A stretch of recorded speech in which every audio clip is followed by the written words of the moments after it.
Anyone who tells you that you're throwing your money away by renting does not understand how it works. All right. In certain parts of the country, it makes perfect sense to buy because the cost of renting is virtually the same as buying. You might as well just buy so you can build up equity. Yet here's the problem with the American sense of home ownership is that everyone should have a house. All right. So I have friends that graduate from college at age 21, and the first thing they want to do is buy a house. Without a 401k, give me a break. All right.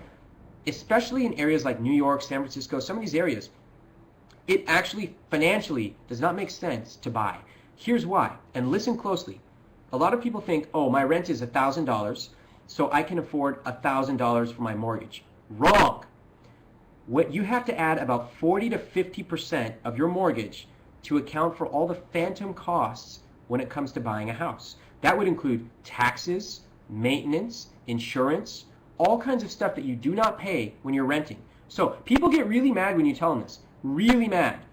Because what happens is they like to, in America, we like to kind of look down on renters and say, well, I bought a house. Well, guess what? A lot of people who buy a house made a very poor decision. Here's my take on real estate.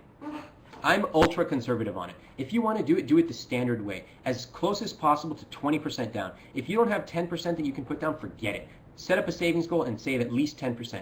20% down is ideal. A 30-year fixed loan, okay? And realize that you have to stay in this thing for at least 10 years. Too many stupid people buy cars and buy houses, and then they flip them, and they lose all their savings. This is the same thing that's true of buying a cell phone. If you buy a cell phone, I recommend you buy the best cell phone you can. I have an iPhone, all right? And I'm going to keep this thing for 5 years, 4 years, as long as possible. I did the same thing with my last phone. I kept it for 4 years until it literally had no buttons, would not work, and I had to use a pencil to type on it. Okay? But that's the way you amortize your savings. I think anytime you buy something big, I like to buy the best, but I like to hold it for as long as possible. You got to do that to make your savings. Doesn't the mortgage deduction help mitigate? Yes, so a lot of people say, well, there's a tax write-off. Here's the deal. You don't spend $1 to save 30 cents.